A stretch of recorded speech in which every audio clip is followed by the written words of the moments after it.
morning. Good morning, everybody. How are we doing today? Yeah? Oh, that is some high energy for this very snowy, chilly, slightly damp morning. But welcome to Industry Week 2023, day 4.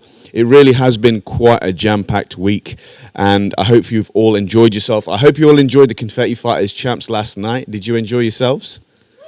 Yeah! Oh my Grant, that was an amazing cheer. I think he was the only one who gave a little bit of a squealer. I'm a big fan. Fantastic. So, we have got a really wonderful and very, very important talk for you all this morning with James Williams from High Viz. He's going to be talking to you today about High Viz, about opportunities working in the esports industry and the production industry, and all of the different things that you need to be mindful of and the ways in which you can engage with the industry that you are here for, you're learning for, and you are learning and yearning for. Okay? Remember, once again, has anyone actually done any hashtag IW23 posts yet?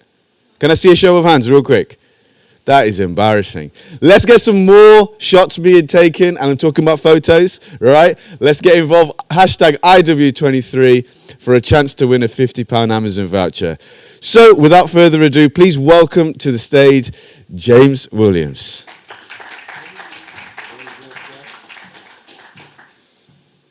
Hi guys, this is my first time doing anything like this, so bear with me. So there's me, project director. You can have a nice little picture. I think this should have gone on the website, but it ended up being the anime version of me. So you've got that version, and then you've got esports me, which standard esports pose. Get those folded arms. That's where we are.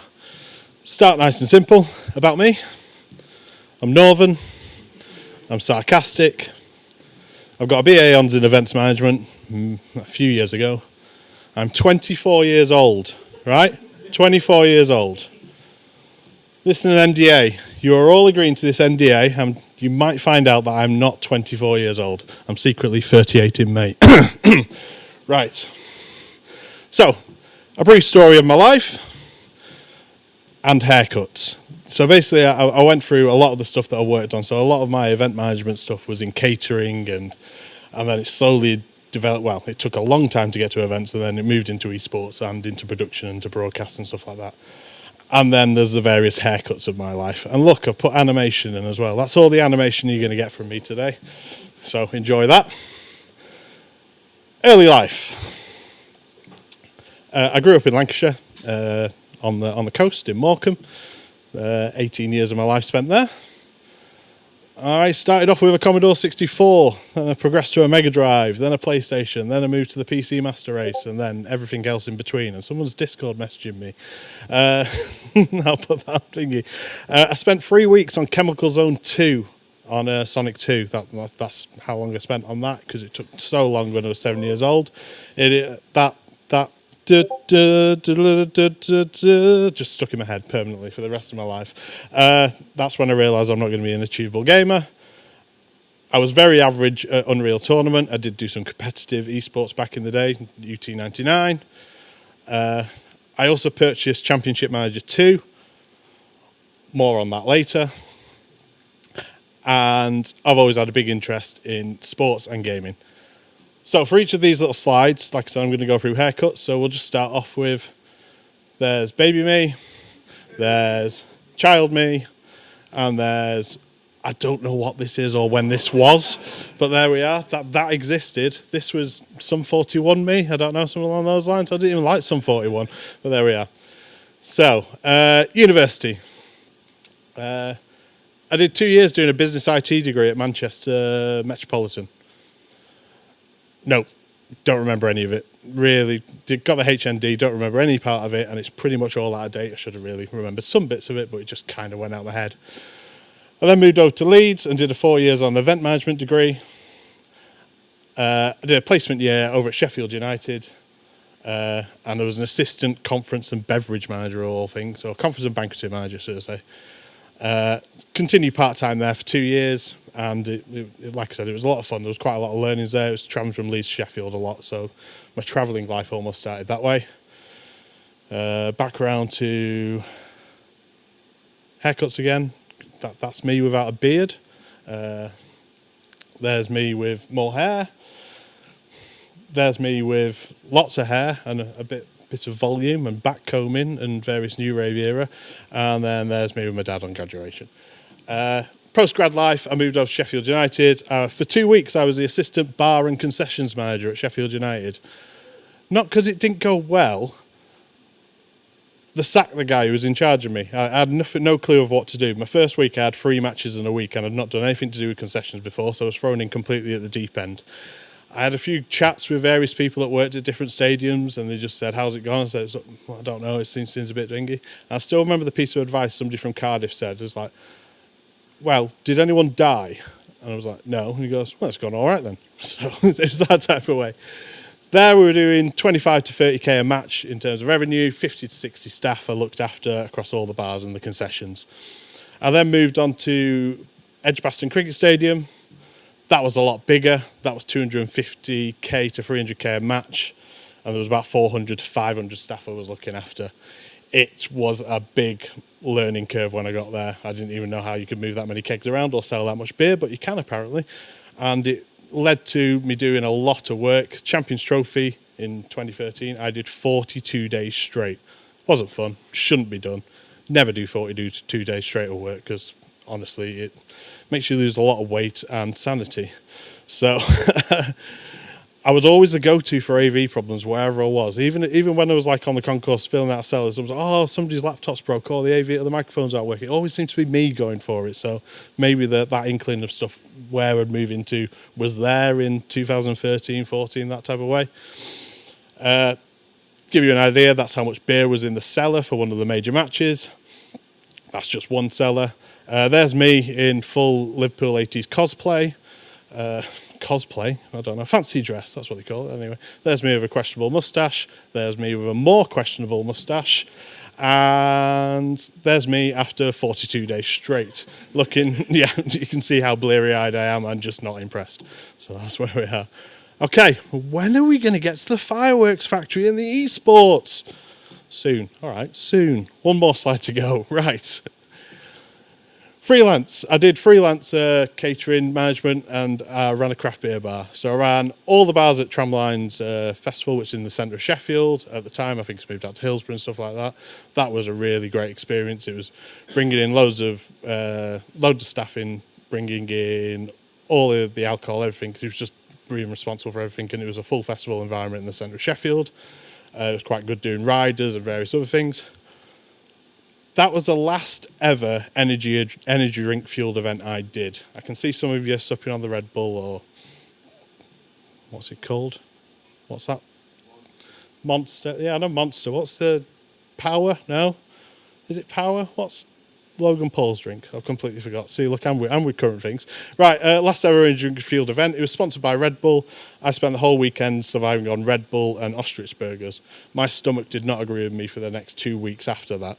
Honestly, there's only so many energy drinks I can take. I do not count coffee as an energy drink. I'll put that as a proviso. I also ran the main stage bar at Tea in the Park. That was 70 metres long. It had 200 staff.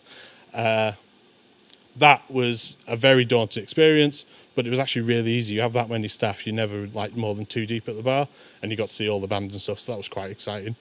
I also did various summers of doing event bars at sporting events and festivals. And then I opened around an award-winning craft beer bar in Birmingham, and I ran that for 2 years. They opened a branch of it in Nottingham. It lasted about 9 months and just didn't really work. It was just in the wrong place, really, more than anything else. Still going now, still doing really well. It's just one of those I got approached for other jobs, and it went from there. That took 40 to 50k a week, and I had 25 staff, and it did really good beer, really good food, really nice venue. I do actually miss the food and drink element on that side of things. Haircuts. Yeah, more questionable stuff going on here. A lot of these just seem to be when I'm drunk. Right. Yep, there we go. Beard in full, and actually my hair looks like it's been combed, so that makes a difference. And then there we go. We won the best beer bar in the country at the Great British Pub Awards, so that was quite nice. I think that was like my last day at the company as well, so I got to take the award and then I went away. Multiplay. Insomnia. I moved to Multiplay Insomnia. I was the senior events and then project manager for them. So I looked after Insomnia. If you're not aware of Insomnia Game Festival, it's a game festival that happens twice a year. It used to be 3 times a year at the NEC. I was responsible for all the logistics and infrastructure. I got all the boring, tedious jobs and got some exciting bits on the side as well. Accommodation and travel. So all the accommodation for every single guest, member of staff, people, teams, esports teams, I was responsible for. I hated it. It was so bad. Like you had to put people in twin rooms. You had to put in esports teams. Esports was always the worst because they always forgot. Oh, we've got casters. They need hotel rooms. What they used to do before we moved to the NEC, apparently they just used to have one room, and 10 casters would go in that room, and that's how they'd sleep for the weekend, or various other things. I still remember my funniest one. I think it was Jackie, who I believe is not on later now. But Jackie was in a room with somebody else, and they turned up and there was one single bed in the room, and that's all they had. And I just got this phone call at 4 a.m. because Jackie had been in the casino, and this is the only time we found out about it. So I was like, great, cool, I'll get up and sort that for you. Also looked after the power, the furniture, and the network for the entire event. That event was massive. You had BYOC for 4,000 people. You had 3 to 4 stages. And then the network as well, and then all the furniture, you think of all the tables and chairs and everything along all those bits as well. I was liaison for all the print graphics across the event. That was a nightmare as well, just trying to manage different booths and how they wanted their graphics and how they wanted the booths laid out, how they wanted the power, how they wanted the furniture and the network. It was good, it was just trying to get control on it, and it was a very steep learning curve. I had 2 months to learn it when I joined before I-56, and then slowly adapted and moved further on with it. Then I also got to look after the special events. Those special events included League Fest, COD World League, Hearthstone, True Silver. We had Universal Music there one year, and we had WWE, who came just after I left, but I negotiated the contract when WWE came in as well. So it was doing loads of different things. So I was there from Insomnia 55 to 61, technically 63. That's why the issue's on there, because I was still working for the same company. And it was up to, like I said, it was up to 40,000 BYC, and then 60,000 tickets were sold across the weekend. The next one is in Easter. They're always Easter and August bank holiday. And I introduced the dark room to Insomnia, which is, like I said, to watch that, how that's developed from something where it was like 300 people bought a ticket to it to him filling out the entire main stage is really cool to see. If you've never seen the dark room, check it out. It's a gamer-based comedy show based on like old RPG games. And you might get hit by beans. That's all I'm going to say. I'm not going to say any more. Look it up. John Robertson is a fantastic comedian, but also batshit crazy. Right. Haircuts again. I forgot about this bit. There we go. The beard's developing a little bit more. I used to have quite a lot of fun in the photo booth. So I usually just found things. So I found this hoodie. I've got my Leatherman there. League Fest, somebody left a bread crate just like outside the photo booth. I don't know why there's a bread crate there, so I took the need to pick that up and get that immediately. And then this was actually just me taking the mick out. Somebody said if we all flap along in the right direction, we'll get to our destination, and it just didn't sound right to me. So that's me flapping. Because it's moved on later in life, we've got pictures. So this first picture is... Oh, I should really take the microphone with me, shouldn't I? Even though... Cool. I work in broadcast, people. Right, yeah. Pictures, yeah. So this is CWL. Does this have a... Yeah, it does. Does it work? No, not really. As you can see, there's a trophy on there. The trophy that is on there, that was the last time we saw that trophy because they left it there overnight and somebody stole it on the first night of it. So when they won CWL that year, there was no trophy left. CWL again was mental. Like I've never seen a crowd like CWL was. Absolutely crazy. It was like a complete like football stadium atmosphere for every kill. People going crazy, people going down the aisles, people chanting at the casters to the point where he went for a pee, and while he was peeing, everyone was stood around him chanting at him because he'd gone against the UK team. Universal Music, that was a really strange one. So we had Years and Years, Chasing Status, DJ Yoda, Wretch 32 and somebody else that I can't remember at the top of my head. We sold 3,000 tickets for that. We should have sold a lot more. There were 11 quid a ticket to it. And it was almost, people saw it and went, how's that 11 quid a ticket? It makes no sense. It's an 11 quid ticket to go see all these bands. And when it was going off, it was amazing. We had so much fun with the music system for that over the weekend as well, because we used it for the main stage. The amount of bass drops we did that weekend. Put it this way, Jake, who was running the audio that weekend, is still very proud of himself that he broke all the toilets in one of the halls with the bass drops that he did, because they vibrated that much. Like the ceiling tiles fell off and one of the toilets actually cracked. So I was just like, it was fun. It was fun to watch. It turned out to be a bit more of a problem than we hoped. And then there's the dark room. Like I said, that's how the dark room seemed to just get bigger and bigger. John is actually wearing more clothes than he normally is. Usually ends up in his pants, and he's usually streaming it to his Twitch. I don't know how he gets away with it, but he does. But yeah, John was absolutely phenomenal, as I said again. Next set of pictures we have. So this is the first exposure to esports I had properly. This is Insomnia 56. This was the CSGO final. The stage was sponsored by Battleborn. Does anybody remember what Battleborn was? No. Yes, maybe. Yeah, Battleborn was like Overwatch, but really shit.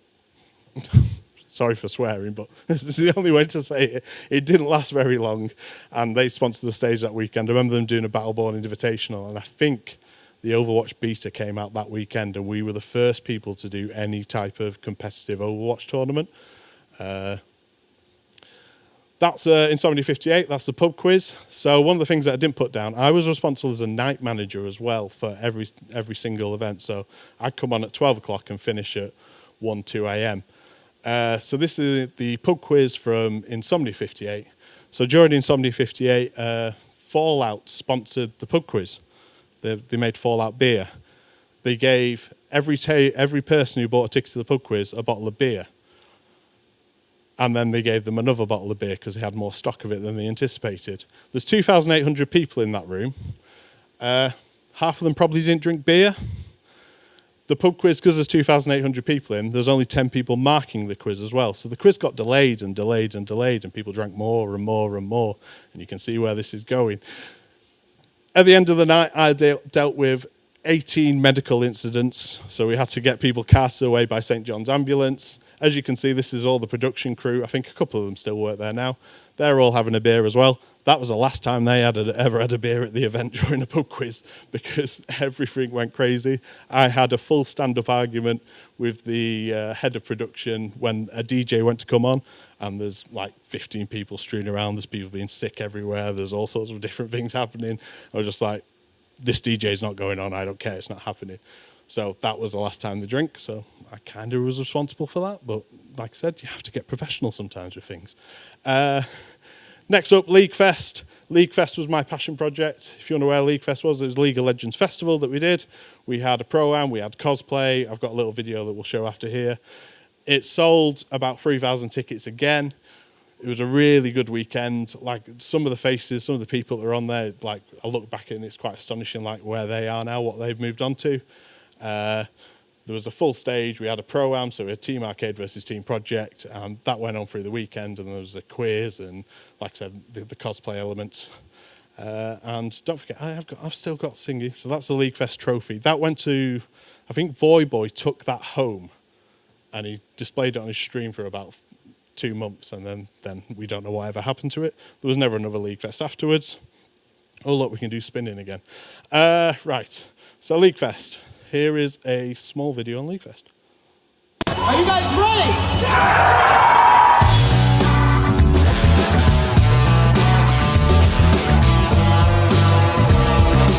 So, we're getting to the part of the day that many of you have been looking forward to. It is going to be the League Fest cosplay competition. Does my beard actually look okay? Like, okay, that's fine. As long as nothing's really falling off.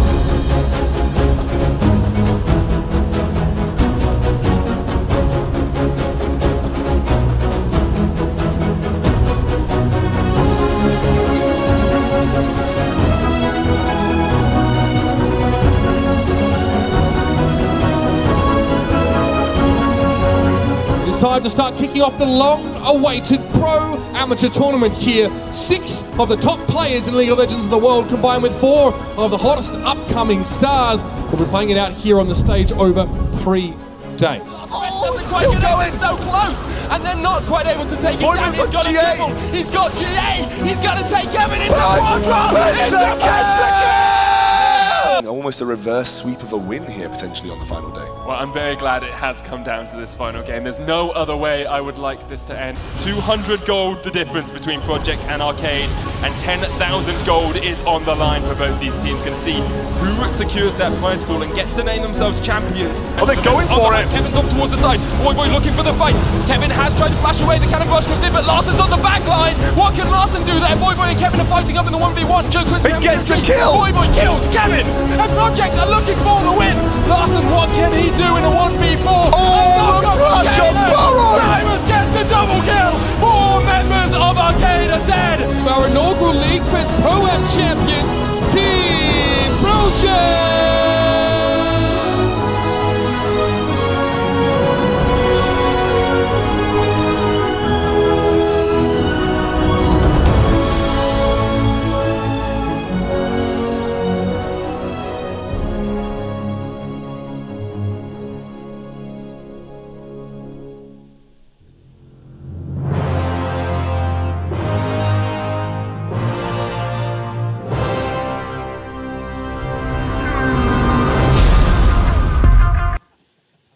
I cut it short. There's about a 2-minute video of just people dabbing. That's when dabbing was cool, apparently. But that's how that works. Yeah, so League Fest was amazing. It was really cool. Like you saw Sona, who's now Medic, who does LEC. There's Uber, who does all the stuff for Overwatch League. And then Excoundry, who's done countless LECs. I think he's done some IEMs as well. Just for the talent side of things, even on the competitor side of things, it was really strange. Like it was like the pro-am side. Larson, obviously, I think he's now with. Is he with Fnatic or is he Excel? He's one of the bigger teams. Might have been Mad Lions actually. I can't remember. But I've seen Larson started to make it there. Jokerism's on there. He's now the head of creative for Hot Drop. So it's like a really weird mix of where people have moved on to from League Fest. And it was a shame that we just couldn't get like a second one together. We really wanted to get a second one together. There was a part where I was having a discussion with Imagine Dragons to come in and do a musical performance. So it was a bit crazy. We just couldn't get the timing together. It was when Riot had moved over to the UK. But as an event, like in terms of feedback from Riot, it was working collaboratively with them. It was amazing. And it was definitely like a defining moment for when I was at Multiplay. So from Multiplay, Belong had appeared. So Belong Gaming Arenas, I don't know if you're familiar with them. They had appeared and they bought a bar down the road called Alt Gaming Lounge. It's now called Glory Holes. Which is just like, oh, where do you used to work? Oh, Glory Holes. Yeah, so it's now called Glory Holes. I actually went in a couple of weeks ago for the first time, and I'm amazed how little they have done to the infrastructure of the place, but then how much they have done with dildos. Right, so it was just down the road. I was the general manager there, so Game had bought this bar. They didn't know what to do with it, and they went, oh, you've run bars, you can go and do it. And I was kind of in a rock and a hard place. I was like, okay, that's fine. Unfortunately, Game are based in Basingstoke. If anybody asks you to go to Basingstoke, don't. Never go to Basingstoke, honestly. Probably one of the worst 2 years of my life, like mentally. It's just not a lot there. It's quite depressing around there. Like the events and stuff was great, but the post-event come down when you're just going back to Basingstoke wasn't great. So I moved to the wonderful city of Nottingham, was general manager. Gaming bar just down the road, as I said. It was bought by Game and Belong. They were 250k in debt. They bought it out of bankruptcy. I'm going to say this to you guys. You guys might not be familiar with business. They bought it out of bankruptcy, and then they hired the people who took it into bankruptcy to run it again. And surprisingly, it didn't go well. Like, I don't know why. I have no idea why. So they got me into mystery shop, and I sat down for a pub quiz when they were doing it, and there was 14 staff on, and there was 10 people as customers, and I was like, well, how have you ended up like this? So it had a 24-station gaming arena. Like, it was quite unique to Nottingham. There was nothing like that around here. I think there was obviously the video game museum around the corner. It was different offerings, and there was they basically gave no marketing budget to it. Game didn't want to be associated with alcohol or bars and things like that, so they didn't really push it, and it was a shame because they should have done. Because if you see places like Pixel Bar in Manchester and Leeds, Platform in London, who I actually do some work with, and then all the NQ64 bars, they work really well. Like, as a gaming bar is a different type of night out, works really well, and I still stand by that. We started to break even like on a weekly basis, so we weren't making massive losses weekly. But unfortunately, they just kind of gave up on it and they made me redundant. So they went full belong. And that didn't work either, so they shut down 5 months later. It went full belong. It was basically you had to pay for anywhere that you sat in the entire place. And then you had to pay for food and drink on top of it. The food and drink offering went down. We just wanted to make it like fun with gaming cocktails. And all they did was, I think they just did potions and it didn't work. Yeah, I also had to play chef. Alarmingly amount of times. The amount of times the chef called in sick.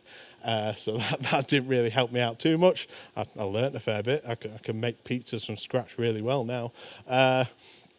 I also cosplayed as John Seed from Far Cry 5 for a Far Cry 5 event that we did launch there. And then I'm quite humble. I also had to unblock the urinals. I can still smell it now, honestly. Oh, God. Yeah, so that's how that went. So while I was at Alt Gaming Lounge, ESL UK had approached me to come do a job come work for them. Unfortunately, I was tied into a 3-month notice period, so I couldn't get out in time. And after I committed to game and said, okay, I'll stay with you, they made me redundant 2 months later. It was really nice of them. Thanks for wasting my time. Not bitter. No. Right. Anyway, so at Alt, we did the University of Nottingham versus NTU Gaming Showdown. Probably none of you guys remember that. Maybe Ollie remembers it, maybe, at a stage. We also had the Confetti Arrows finals shown there as well. It was a nice lounge, like I said, lots of gaming, just people sat around having food, drinks, stuff like that. And then there's the 24 gaming arena. Seat gaming arena, like I said, all in the line. The only issue it had is they paid for air conditioning in the restaurant side of things, but not in the gaming arena. And when you had 24 sweaty gamers in there, it wasn't great. There was some Super Smash Brothers events, Smash Bros events that we did as well. But the community actually handed out deodorant on the doorstep. So I'm not saying anything about the Smash community, but that's how they did it. They self-policed, which we were quite admirable of. So from there, we moved on to freelance life. Again, we went to work for ESL UK. I was special projects manager. That meant a lot of weird things, really. But essentially, I was the go-between between the product managers and the broadcast. So I was literally the bit in the middle, connecting everything. And it worked quite nicely, and it's where I started to get my teeth into a lot of the broadcast side of things. And you'll see as I go later on, a lot of the people that I work with now, I used to work with at ESL UK. I did the entire office fit out for ESL UK, which I didn't expect to be doing, but somehow in the first week, I arranged for the entire old office to move to the new office, and then had to fit out an entire office with standing desks and monitors and all the gaming side of things as well as putting all the infrastructure in. I didn't expect to be doing that. I also did a bar fit out for Platform. I also did a studio fit out. So they moved from Studio 2, which was a garage, essentially, in the middle of a council estate. We moved to the Phoenix Cinema in the centre of Leicester. So we fitted out the studio there. I spec'd that up, worked with the broadcast team, and we got that going. And then I also was the UK representative for ESL on Birmingham. So ESL, any of their major events is done by their German or Polish team. And then the UK side of things basically looks after the bill. It's quite simple as that.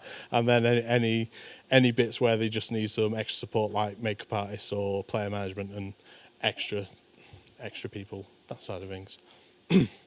I also did the NSE Winter Finals at Confetti. That was end of 2019. Helped out on the event management side of things. So this place wasn't open. This place was coming along. I met Craig, and I think I met Jin as well at that stage. And I also did Insomnia Saudi Arabia. I'm not proud of probably doing that anymore. It was gaming in Saudi Arabia for esports was cool in Saudi Arabia. Is it cool? Let's not go into the ethical side of things today. And then I also did ESL Pro League at Wembley. I don't think I put the picture in. I might have done. I'll have a look. Right. So, yep, there we go. My beard grew extra long. So we were two-tailed. Like I said, I picked up the bill. That is the bar bill from the ESL One after party. It was $7.5 grand, and they decided to give me an itemised bill for it. So I had to keep hold of that and take that back with me to the office. And I got to do an esports pose in Media Day. So there you go. There's an esports pose. I look really tired there. Yep, so this was the Phoenix Cinema, the studio fit out, Blackmagic Micros on there. It was a bit of a ramshackle put together. It was like finding screens and stuff. The budgets at ESL were just alarming sometimes. Like they cut back on so much, but then they spent so much on really silly things. Like I said, there was never really a fine balance I found with ESL UK. That's a platform. The initial days of the fit out there. That's the streaming room, which is now just almost the office.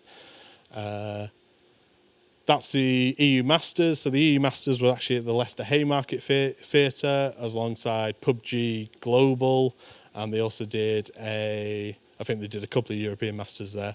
Leicester used to be a real big hotspot. The Haymarket Theatre was really big for esports the late 2010s, 2018, 2019. They were there.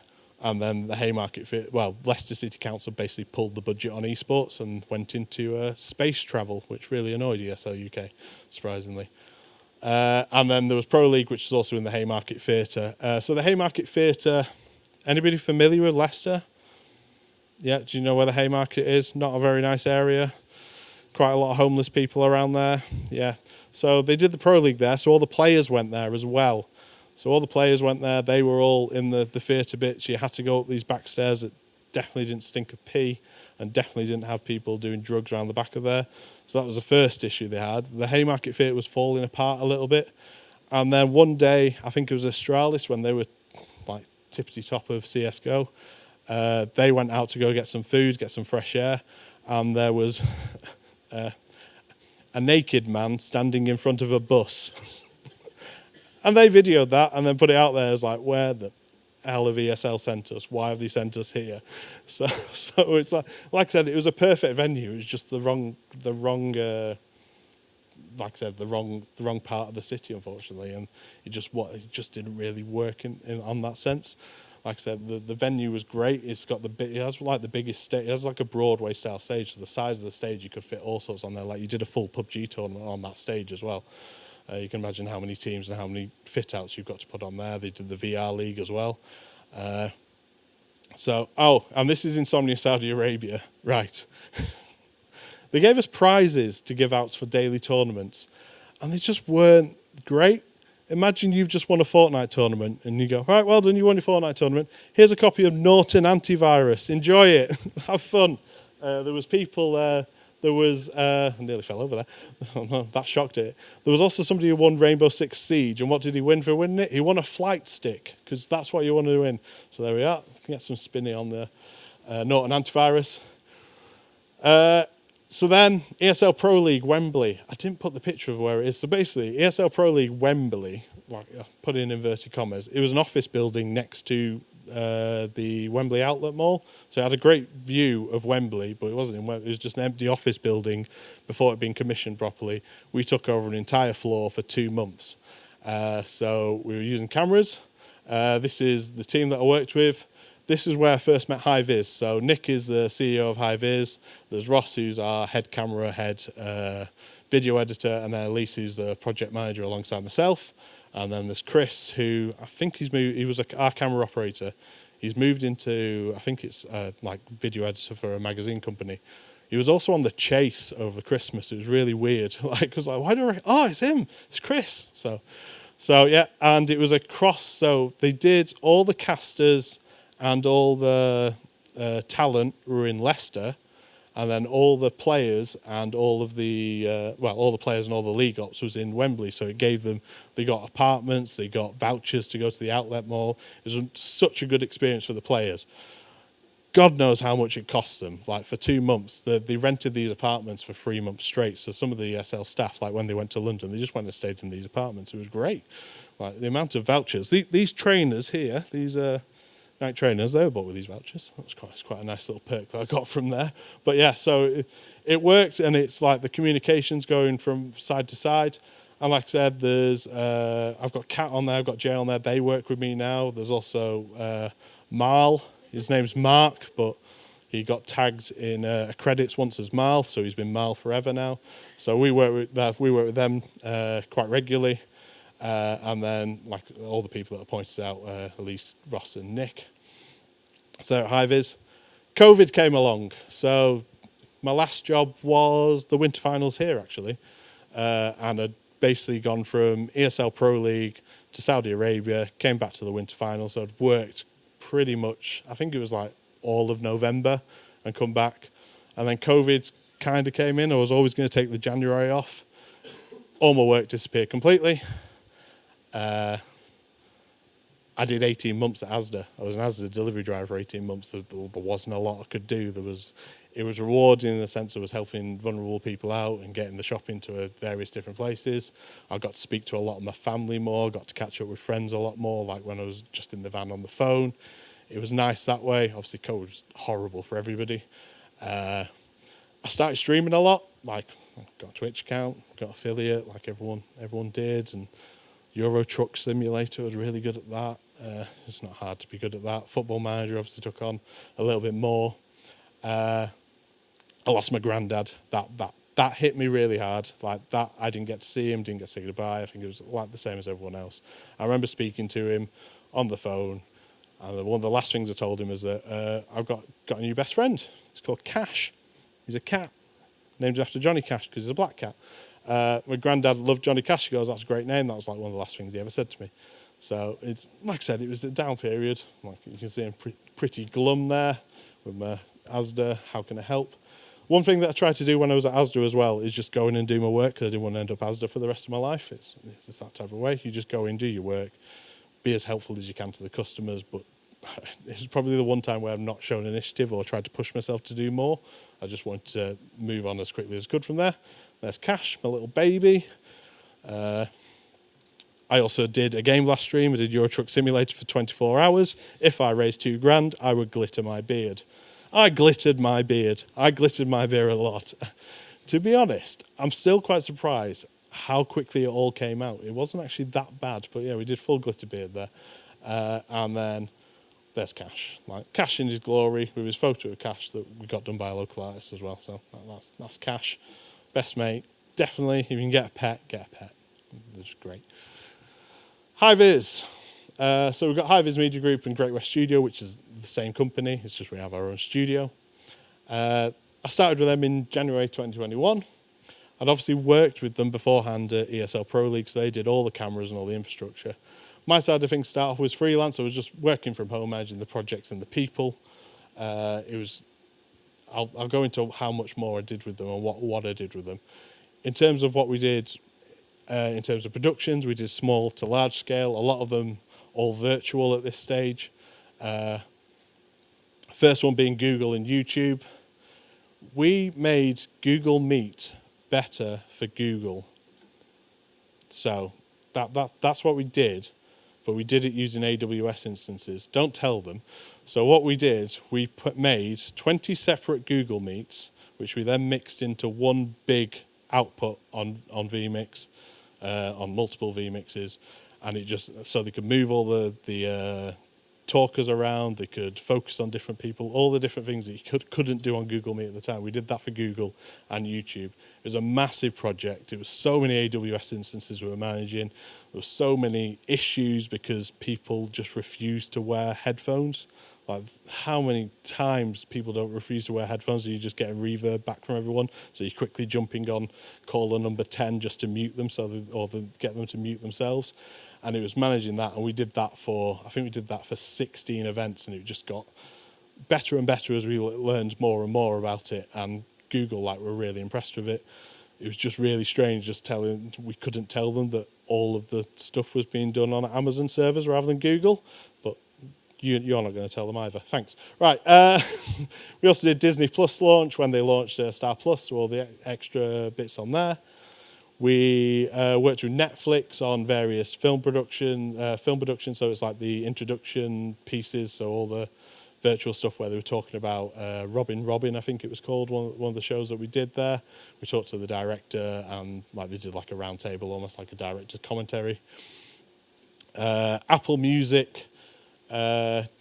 So one of my colleagues, James Costas, he got to go to Ed Sheeran's house and sit outside for the night because Ed Sheeran had COVID, so we couldn't actually go inside. We had to hand him a box and then instruct him how to do everything, and then he did a full gig from inside his house using our kit from our instruction.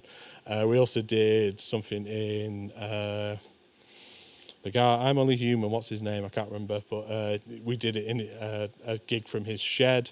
We did a gig from the Space Centre in Leicester. There was lots of different elements that we did for Apple Music. I think we did one last week as well. Also worked with Formula Student, which is effectively engineering students from universities across the country. They build their own Formula One style car, and they take it to Silverstone, and they compete against each other the weekend. The most important thing they do is get the car to pass all the scrutineering, all the engineering things, which is like 300 points they have to pass, and then they get it onto the track, and then they can sprint down the back straight, or they can do it. The first year that we did it, there was the most spectacular crash. It was great. And then the two drivers squared up to each other. For television, it was perfect. For the students, a little bit of thing, it looked really good. But yeah, they squared up to each other, and then they hugged and made up, luckily. And then we also opened a full studio and MCR in Brentford. I spent 6 months of my life down there wiring that up, like after work, pretty much. Every evening. It was just easier to do it that way, so we were wiring the studio, and it was just moving slowly just so we could do studio-based broadcasts and have our own central hub to work from. We hired 5 ex-ESL UK staff for the production, so the head of production, Rob Stevens, and then Kat Evans and James Costas, who both were there, and then Jay and Matt, who basically looked after the network side of things. So it was inevitable we were going to slowly push back into esports. And we have a video which hopefully will play, which is just a show reel of some of the stuff that we've done.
So I think that's our unreleased show reel from last year, because we're doing some perfection to it anyway.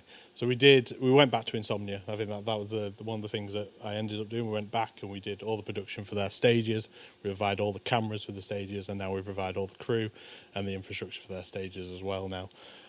We also do IPA Pool. That's the back of someone's head, just sat there. There he is there. So that's Raf. Raf came over with us to the Isle of Man for a week. Was it a week? It felt like a long time, didn't it? Yeah. 12 hours of pool. Pool's exciting for the first couple of frames, and then it becomes a little bit less boring. We did 7 days of that in Coventry a couple of weeks ago for the World Championships. To be fair, it got more and more excited. The crowd started to get involved. It was actually on Channel 4 Sport as well, which was like a big thing for it. It was very weird, though. Like, I'll go into what I do. I'm the project manager that organise people. I get all the people in place to look after everyone that way. For the grand final, I somehow ended up vision mixing the first first set, the entire first set, because our vision mixer Costas went to go have some lunch and didn't take his phone with him and just went and sat out. Like, honestly, I was just like, well, why am I here doing this? It wasn't difficult for me to do. It's pushing buttons. Not. Once it's set up, it's really easy to do. There you go. I'll say it that way. So that was IPA Pool. We're still doing events with them. They've been excited. Like I said, they're quite good things to do, and especially now Channel 4 have taken them on. So Channel 4 Sport, they were getting about 50,000 views on them. They're getting more views currently than Formula E. So it says a lot about how far they've pushed that along. We want to improve the broadcast. It's quite a good breeding ground for how we want to move stuff on as well. We also did ESI. I just brought this picture up because Ross and Elise, obviously, who I worked with at Esports. No, yeah, there was Esports at Pro League Wembley. I don't know why I'm threatening to punch anyone. I don't know why I've done the boxing pose. I'm not sure. I guess I thought I was at Wembley fighting on those. So that was ESI. We do all we did some work from home league stuff for them, and then we also just do all the production on their esports insider events that they do in London. Formula Student, we had a camera op who's also doing some stuff with Newell right now. So she'll show you that the weekend. She did some fantastic work filming an umbrella, but I don't have that footage, unfortunately. I can get it afterwards if you really want to see it. And we also did a lot of work for Esports Engine. They took on the FIFA contract, and what happened? NEP, who are like one of the biggest broadcasters in the world, they pulled out 2 weeks before, and we kind of stepped in to do all the camera and the infrastructure and the engineering work for them. And we've kind of carried on that contract to the point where we've done every FIFA event this year, and we've also done Apex at the Copper Box as well, which was very exciting. I was doing pool at the time, unfortunately, so I got to sit in a hotel in Coventry. Insomnia, like I said, we went back to. That is our entire crew. There's another familiar face there, and Alex came to work with us on that. Ben a lot I know comes up here and helps out with events as well. Ginny's obviously hosted events up here. Like I said, we've got quite a close-knit crew, and it works quite nicely. We've got 4 volunteers on there as well that helped us out. And I think one of the nice things, especially on the volunteer side of things, Kat, who is sat in the middle doing the pointing. Kat was a volunteer at Insomnia 56. She did it till Insomnia 63. She was stage manager for the last Insomnia, and then the next Insomnia. Rob is too big and Hollywood for us now, so Kat is going to be directing that entire esports stage, and that's like a really nice little development story. There's a couple of other guys who have done the same and worked their ways up. I think there's Jordan, who manages the expo stage. He's the same type of thing, and it's where those little starting off, doing your volunteering, doing those early bits of production work, learn your craft, and then it'll move on. All right, it's taken a little bit longer, but Kat has done Rainbow Six Siege, Invitational. She's done the directing for that. She's done it for Valorant with Red Bull as well. So there's a lot of stuff that Kat's quite quiet and diminutive, but when she gets going as a director, don't mess with her. So that's Insomnia. It was really nice to go back there. So what do I actually do? Okay, I look after people. I sometimes get in the bin. I bring order to the chaos. I think that's kind of sums up how it works. Our CEO, Nick, will get lots of opportunities in, and I almost have to shake him to get all the information out of him, and then it's just divulging that information to get what we need and how we can speak to the client about it and how we can speak to our team about it and work alongside them to bring like a really successful event together and broadcast. Client-facing part of the business, so a lot of sales, a lot of quoting, a lot of boring stuff, but then also just trying to breaking down technical jargon, because you say that to some clients, they've got no clue what you're on about. Most of the time, I've got no clue what you're on about. I am not the operator, essentially. I am the person that is that go-between the unit manager, the project manager, or the project director as such. I give the techs time to do the role. I'll let them get on with it. I can be that buffer. I can be the person who feeds the information. It's basically giving that space. I also offer practical solutions. I also offer practical solutions, or a different way of thinking. So sometimes you can get too technical in your head, and you can overthink things and sometimes it can be why not do that? And they'll go, oh yeah. And the amount of times I've said, why not do this? Why not try it this way? Rather than just thinking too complicated, too technical, sometimes it's just have somebody take a step back, or somebody who's not got eyes on it, just have a look at it. And I think that's something I'm really good at offering. Logic is really important. If you have logic, you can go a long way. I recruit for jobs accordingly where needed. So obviously we've recruited through Confetti. So as an example, Alex and Becca last year, they approached me at Insomnia 68. They came along, they had a tour of the entire backstage. And within a couple of weeks, months, you were working for us on various events. 2 days? Oh, yeah. You came back and did league observing for us. So, yeah, not even a day. So, yeah, that's what we'll try and do. We want to recruit, and we'll go into that more as we go on. Eye for detail. I have a ridiculous eye for detail, and I get picky on various things. If like a graphic's not right, if something's not centering. Sometimes horrible. I sometimes think, because like we could have a really successful broadcast and I'll go, well, that graphic was just slightly off to the left. Why is that? But sometimes that really helps. My battery's running low. Oh no. Right. Oh God. What is that?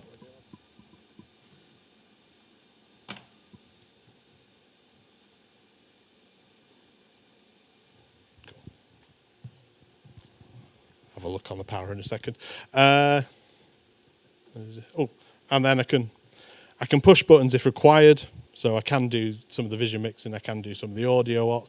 I can step in if needs be. If somebody needs to take a break. If we're in a panic situation where somebody can't make it or is sick, I can adapt. I can do some of the practical roles. I can do some of the technical roles as well if needs be. I know more than I think. I know more than I realise sometimes. And I think I need to be a bit more confident on that as well. On that. I keep people well fed and hydrated. It's always important. You just got to be fed. Like Rob in particular, who's basically our main head of broadcast. He will sit there and work. He's so happy when I bring him 20 chicken nuggets. He's so happy every single time. Prime example, last year we had Team Fortress 2. It was supposed to start at 9 o'clock. They started at midnight and they finished at 4 a.m. Between midnight and 4 a.m. I drove to McDonald's. I sat for 2.5 hours in the McDonald's queue because there was one member of staff on. The poor guy in a drive-through getting food and drink for everybody. And then when I got back, I got in the bin. That's where that meme came from, actually. And I'm also really good at spreadsheets. So spreadsheets, and then I've also adapted them to do graphical controllers, OBS. I actually probably am the expert at OBS in our company, which is really strange. I think it's just because I've learned through streaming and then my side projects as well. And email filters. The amount of... I had a massive discussion with some of our team yesterday. They didn't realise email filters existed. It's like, you can get rid of so much out of your inbox with email filters. Right. Side projects. So I've alluded to them before. Platform Bar in London. I am the tech consultant from them. They have a Blackmagic 20 by 20 in platform in London. I can't think of any bar in the UK that would have a Blackmagic 20 by 20 in. They can basically get a feed from any of the PCs on their stage onto any of the screens around the bar and vice versa, and it works quite nicely. I'm going to do Mario 10 Day tomorrow. Yeah, Mario Day. It's not Mario 10 Day, is it? Mario Day tomorrow. If the weather holds up, I'm going to go do some work for them there. Work from Home League, I did corporate esports, so I directed and produced in 2021 all the Work from Home League. I was approached, it's basically a collaboration between Platform and ESI. It was all through OBS. It was all home-based. It was all virtual-based. We did Brawlhalla, Rocket League, and CS 2v2. It was quite nice. Barclays won Rocket League, so that was quite a big story because it was like Barclays actually had a 12-team internal tournament to decide their team. They took it stupidly serious, and it was quite nice. I think they've had off the back of that, they've had more tournaments and they've got more production in, and they want to show that off a little bit more. It's like I said, esports is gaming, and esports is a nice way to chill out. Ultimately, sometimes, unless you play League. Football Manager. I'm obsessed by Football Manager. I played it for 30 years of my life. I stream it quite a lot. That's my primary game if I do stream. I also do a podcast. I'm a co-host on a podcast called Football Manager Therapy, which is Football Manager and discussing how it's helped with mental health. I also do terrible thumbnails for it, which we'll see one shortly. Yep, so that's that there. I also am a director, producer, and occasional host for an 8 to 12 streamer. Wow, this is so wordy. 8 to 12 streamer competition with a 4-pundit overview show. So from my PC setup at home, I will have ingest 12 streamers, 4 pundits, and then we'll basically do like a Soccer Saturday show. So if there's a goal in a game, we'll cut to it. Cut to the streamer, have their viewpoint, do interviews, just have some fun. We think about we're making television. We want to make it entertaining, so we add extra little bits in. We add various memes and jokes about it, and it's quite a fun community the way it all works. That's gone from something like 25 viewers to 250 upwards, which is really nice little development to see. I'm also really busy because it's live at 7 p.m. tonight, so I've got to get that ready this afternoon for the rest of the evening. So I'm pretty much there. We've added in silly elements like all the competitors now do a promo video beforehand, so they all show off and say how they're going to win, etc. So yeah, there you go. There is the podcast. It's the FMT pod. There is a terrible thumbnail if you're a Man United fan. Right. Also, and then there's the playoffs. There's me as a host. There's my 3 panellists, and we're doing an interview with a gentleman. I think Si, who's below me, is a uni lecturer. The other guy's like a marketing manager for Bristol City. He's a teacher, primary school teacher, who went to watch a Slough Town game this weekend and was a VIP guest of honour because he manages them on Football Manager. It's like they gave him a full tour. They got him to give a team talk and everything. And McKinn's is another school teacher, and he's done the same, I think, with the club that he manages.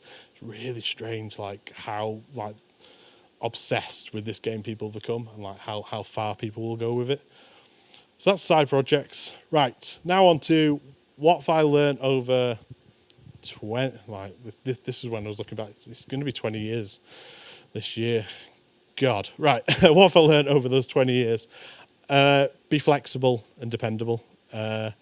Always be ready to do, and when I say flexible, not gymnast, I mean, you can probably tell I'm not in any way flexible that way. Flexible in where you can be with roles, adapt like to where you are, and sometimes it's difficult to adapt, but I think it's always be ready, and I'll come on to that a little bit more. Be humble, I guess. Humble about your work, or I think it's quite nice to show off what you've done as well, but also be humble about it. Also, there's a lot of people out there that want opportunities, a lot of people that want to learn stuff. Work with them as well and be humble about it, and it's just sometimes a really nice trait to have. Be yourself. Don't put on a fake personality. I try not to. I'm sarcastic. I'm northern. I don't know. People say I've got a resting bitch face, but I don't. Honestly, I try not to. But yeah, you've got like I said, be yourself. Be just like approachable, and you've got to bring your own personality to your job, and I think that's really important. You got to put your own fingers. You're not cosplaying or RPGing as a job. It's not happening that way. And be calm. One of the things that has always been noticed by me, I'm usually the calmest person in the room. If I am panicking, that means it's gone really, really, really, really wrong. So yeah, just be calm. Stuff can go worse. Take a breath. It's sometimes important to do that. Try to see your way out of problems if there are problems. And then on the other side of things, never be afraid to ask questions. Like, nothing annoys me more if something goes wrong and somebody, because they don't know something, ask the question. Never be afraid. I'd rather somebody ask me a question than someone go disastrously wrong. Never be afraid to ask for help, and that's not just on that side. If you're not feeling great, if you're mentally not ready, never be afraid to just go, can I have a minute, can I have 10 minutes? Mental health is so important. It's a bit of a stigmatism in esports that everyone just plows through and just gets on with it and then deals with all the problems afterwards.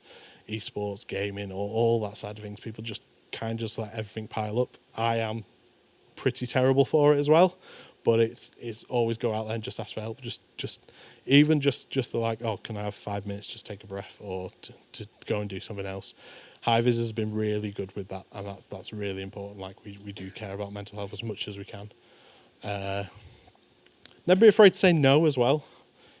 And I put in certain cases, but I think there's a lot of stuff that you get offered or stuff that you go, can you do this? Like, sometimes you just get approached, and sometimes you can just go, no, I can't do that. Don't be afraid to say it. No, I can't do that. Sometimes you can say, no, I can't do that. Can you teach me? No, I can't do that. Can you help me alongside it? I think that's really important. Sometimes you can just say no as well and just go, no, I just can't, like at this time. And apply logic. As much as you can. Take a breath. Try to just think things through. Maybe a different way sometimes. There's so many ways you can get wound up, and sometimes you just need to take a step back and just go, right, let's apply a little bit of logic to this. How does that work? That's how you do it. What advice would I give? So some of these you're not going to agree with, I can guarantee, but some of them are thingy, some of them are quite important. Look after yourselves. That's really important. Always look after your number one, essentially. Look after yourselves, look after your health, look after your diet, that type of way. Just try to take some time for yourself as well. And also look after colleagues and friends as well. If you see someone struggling, even just one of the things that's quite important is asking how somebody is, but then ask them again. So it's like, how are you? Oh, yeah, I'm fine. No, how are you? Well, yeah. Sometimes you'll get an honest answer on that second question. Like, I think it's also just if you see somebody's flagging, raise it to like your manager, raise it to another colleague or something along those lines. Help them out as well. If somebody is feeling rubbish, it kind of just breeds, and then somebody else will feel rubbish, and it just kind of goes along those ways, unfortunately, and it shouldn't end up that way. Like I say, look after colleagues, friends, your fellow students. Energy drinks aren't the solution. They're not. Like, the amount of esports, the amount of gamers, how many Red Bulls and Monsters and stuff can you put into yourself? I mean, at the moment, I'm 38, like I said. I've not properly touched energy drinks. Energy drinks, I think, what's the last one I've had? I guess I've got some Monster coffee at home, but even so, coffee's not an energy drink in my eyes. But also caffeine intake as well. A good night's sleep's really important, apparently, because I don't really get them. But energy drinks are one of those things that prevent it as well. So they're not the solution for everything. Like, sometimes fresh air is a really, really good solution to waking you up, just going outside, which is quite difficult to do sometimes, but even just going outside, just taking a breath, enjoying the snow. Don't be afraid to volunteer. And I put this point, quite a sensitive point. I don't know if you've seen the stuff that's going on with Insomnia, where they've asked for social media volunteers, and pretty much everybody's piled on with it. The Jeff, who's from Resolve, was talking about it as well. I think Jacob put something out this morning, who's, I think, done some work with you guys as well. The volunteer side of things, make sure, like I said, don't get taken advantage of, don't get taken the pee out of really more than anything else. Make sure you're getting the experience, and if you are volunteering, don't be afraid to ask, like, can I try this instead, or can I do this bit? Can I have a look at this? How do we do this? Can we do this way? And if you're tired, like, the one thing, if you are volunteering, make sure you're getting fed, make sure you're getting watered. If you can get travel and accommodation on top, even better. But like the main things are you're getting fed and watered, and you're getting looked after, and you're getting breaks. You have that right, really, more than anything else. Your feet and your hands are really, really important. As is your back as well. My girlfriend raised this to me. She said to put your back as well. Look after your feet. Wear sensible shoes. Like, find a pair of trainers that are really comfortable. Find a pair of boots that are really comfortable as well. Like these are probably one of my comfiest shoes, and they're actually really warm because they've got fur lined on side. And your hands as well, like hand cream. I never thought I'd use so much hand cream in my life, but honestly, if your hands start cracking or something along those lines, or you hurt your fingers, just look after them. Your feet as well, you're standing on them all day, just make sure you're on top of it. A Fitbit kind of shows off. Like one of the things that I used to get when I was at Insomnia, because I'd do 60,000 steps a day, was insomnia knee, so I'd just be limping and I couldn't really walk for the rest of the time because I wasn't wearing the right type of shoes. Diet and hydration are vital as well. We got approached by the BBC to do a job for children in need, it was actually, and they said they couldn't provide any per diems or any food and drink, but they could get us food and drink from McDonald's and Greg's. And this was a 48-hour stream, and we were just like, there's only so much McDonald's and Greg's you can eat. Like, I know. And hydration, drinking lots of water, keeping on top of it as well. Get yourself a water bottle that you can depend on, just fill up, and it's really, like, I'll carry one round with me most of the time as well. And your diet as well. Try and put some greens and vegetables into you when you're on events and when you're on productions as well. They're really vital because, like, you constantly eat crap, you'll feel like crap. Be proud of what you've accomplished, and I think this was something that I came across when I was putting the presentation together. It's really nice just to see how much I've done, and you should be proud of it. Like, show off about it as well. I said be humble earlier, but also just be proud, look back at it. Sometimes take time out to see what you've done and where you've come and how far you've moved along. Bring your own Sharpies and pens. I'm sick of it. Every event that I do, I've always got a Sharpie on me. Buy some Sharpies, buy some markers. The amount of pens that I lend out and never get back really annoys me. Just having that initiative. And as Baz Luhrmann says, always wear sunscreen. Because that'll happen. If you can see, that's the line of my cap at the top there. That's where the cap was. That was me when I was working in Lisbon. I just was out in the sun far too long and I burnt horrifically. That's not the worst picture I've got, because I also got 4 blisters on my ankle and I couldn't wear socks for 2 months because it was that bad, and they were very big. So yeah, that's like, those bits of advice. Some of them serious, some of them not. Like I said, if you can bring your own Sharpie, that's great. And show initiative. I think that would be the other thing is show initiative. Don't stand around waiting to be given a job. Ask for a job. Where to start? Education's important, really important. I've looked after students and staff for 20 years. Like I said, I was a student when I started, but education's important. If you've got an essay to be in, if you've got a presentation, you've got work to do, get that bit done before you focus on the job side of things.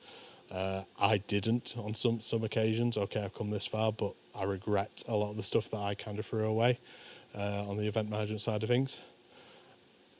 Make use of what you got available to you now. This entire venue, the venue that's through there, has so much equipment, so much technology, so many things you can learn from. You've got some amazing lecturers, I'm sure, as well, and amazing students up in the upper years as well, who can all teach you so much as well. We can teach you so much on the people can teach so much, like out in the field and stuff like that. But you will not find all this amazing Ross equipment or the Black Magic equipment or all the stuff that you've got across this venue. Make use of it now, because this is probably the only place you're going to learn it. It's not something you can take home with you, so as much as you can. Look for opportunities outside these 4-ish walls. I guess there's 4 walls eventually. Yeah, look for them. There's various places you can look. I think there's like Broadcast GG, Discord. There's stuff that comes through Twitter. I'm sure there's stuff that gets posted in your internal forums as well. But also, start small and build up to bigger things. So don't go, right, I'm going to go do a major. Like, that's too far. Like, sometimes, if you've got the experience, go for it, but start small. And then you build up that well of experience. And then when you do go to those bigger events, you're like, right, I know what I'm doing here. I'm confident. I'm good to start. Be ready to work. So if you're on a job, be ready and be eager for it. Turn up, bit of enthusiasm. Sometimes, like, you'll get, Insomnia's perfect. Sometimes we get volunteers at Insomnia. They just didn't care. And it was just like, show a bit of passion, like why, what, and then sometimes it's digging as well. Just be eager to work and be eager what you want to learn. Almost set yourself goals, what you want to learn over the couple of days experience that you're doing, or where you want to get to. Be flexible as well with roles, gain experience in different things. I've learned audio stuff, I've learned comms stuff, I've learned vision mixer stuff because I've just gone, right, I can do this for a bit, I can learn that side of things. And you've got various different things you can control in here. And also focus on a few jobs at a time. I mean, I'm saying that I'm doing 6 jobs at the moment. So yeah, I need to learn this as well. But yeah, try to focus on a couple of things at a time. Don't overwork yourself because you'll just get tired and you'll get burnout. And esports is probably one of the worst industries of burnout. And it shouldn't be anymore. We're a lot better. We're a damn sight better than we were 4 or 5 years ago. And it should continue to get better as well. And if you don't get a job or a role, just politely ask why. There's no harm in asking. They might not respond to you, you might not get anything, but some people might just give you feedback, like valid feedback, so you know where you can move on. It was one of those interview techniques that I was taught as well, and I think you had a presentation from you. One of the interview techniques I got taught, and it got me a couple of jobs, was at the end of an interview, just ask, is there any doubts you have about me? And they can feel them back to you, and then you can almost address them immediately. So, but if you don't get, even if it's you don't hear, or just politely ask why, and then you might be able to find out, and you might be able to know where you need to go for the next one. And then see point 1 and 2. Education's really important.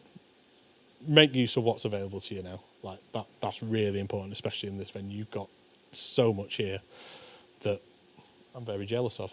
Right, that's it. My email address is there, so jw@hvmg.tv.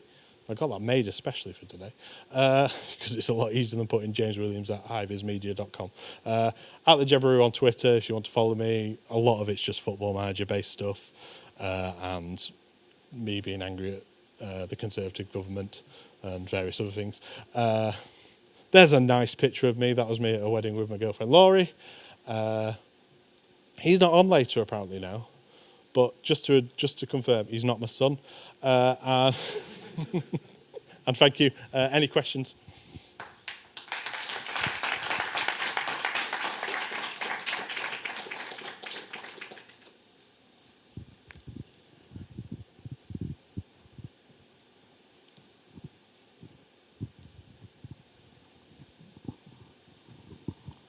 Hello?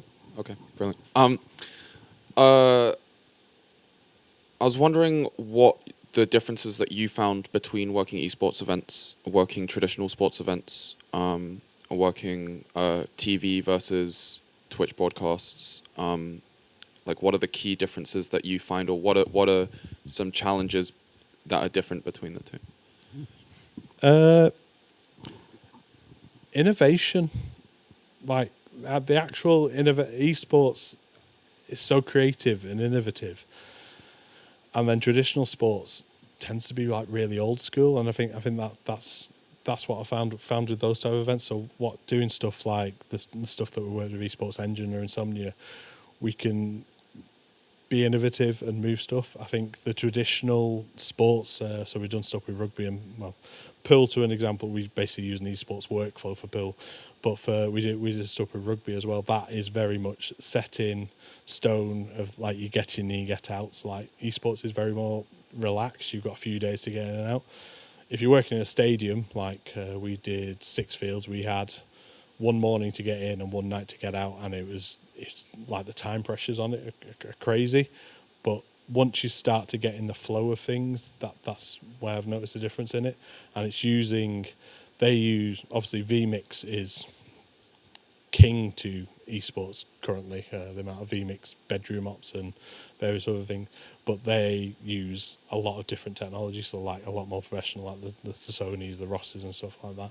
And I think the innovation in esports is now starting to creep into traditional sports. I've noticed that a little bit more. So some of the stuff that they're doing with football, with the data tracking and things like that, that's existed in esports for years. And yeah, that's pretty much. And as a follow-up question, then we get told all the time that how transferable our skills are from esports to broadcast, to like traditional broadcast. I was wondering how true that has been for you throughout your career.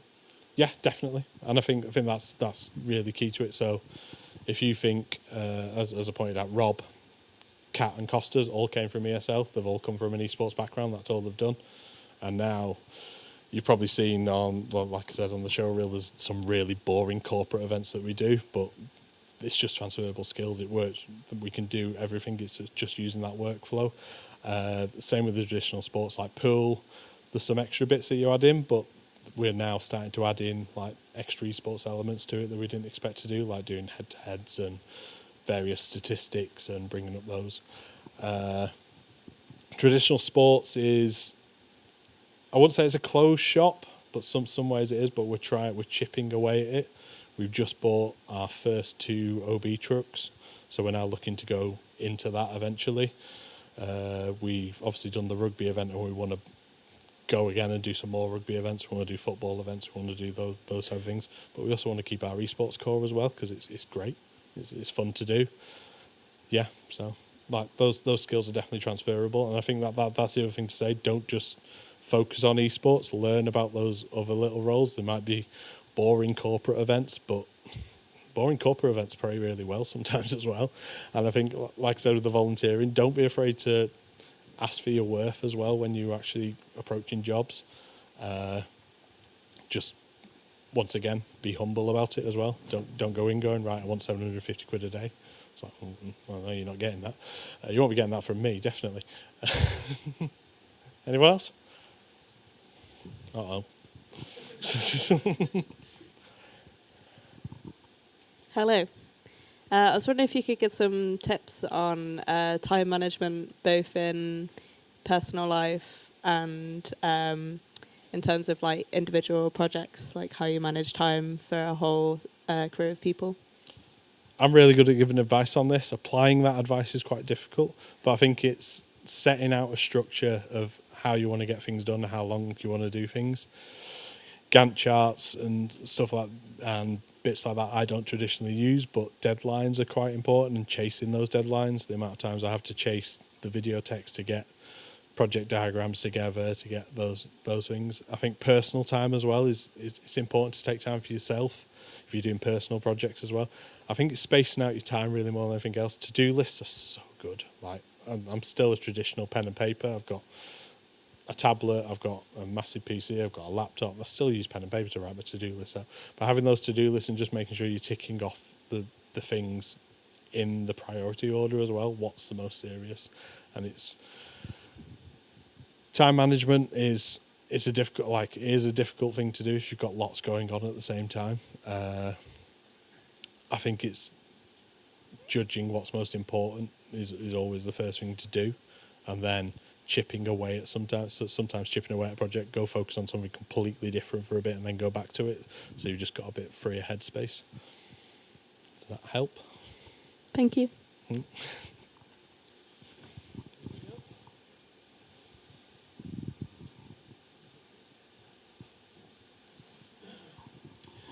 James, are there any opportunities coming up that you could potentially talk about for students to get involved in? Well, Jin, funny you mention that. So, the next Insomnia, unfortunately, a paid role at Insomnia is not available at the moment just because of the way they are with budgets, and we can't adapt because we've been beaten down to a pulp. But we have 2 volunteer roles available at the next Insomnia. It'll be a combination of camera opping, stage management. It'll just be a combination of all the roles across what we do there. I'm quite happy to accept applications if you want to apply through the email address there. It'll be from the Wednesday until the Monday or the Tuesday if you want to stay over and have post-event drinks. We will feed and water you. We will look after you on those side of things. We will pay for your travel. You also get put up in a hotel, which is a lot nicer than the volunteers get at Insomnia because they have to stay at indoor camping, which is all right, but you also have to stay in a hall for 6-7 days. So yeah, we have those opportunities there. They're open to everybody. Like, we have quite a flexible team, so we can teach you all of these roles quite easily. We've got quite an experienced team as well. So that's one of the opportunities coming up. Formula Student is coming up in July as well. and we'll probably be looking for roles there. That'll be based at Silverstone, and that would probably move into a paid role as well.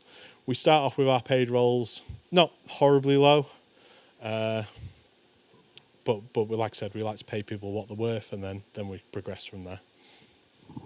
It's amazing, thank you. Can I see a very quick show of hands of those of you that would be interested in applying for some of those roles?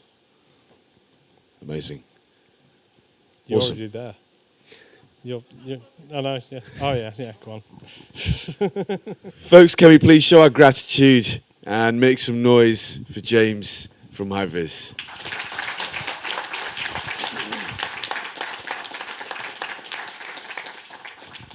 So folks, as we come towards the end of obviously the first session, we'll be floating around over here if you want to ask any more questions that you want to ask, obviously not over the microphone, etc. Feel free to ask, and then we'll prepare for our following session, which we've got around half an hour for if you want to take a short break.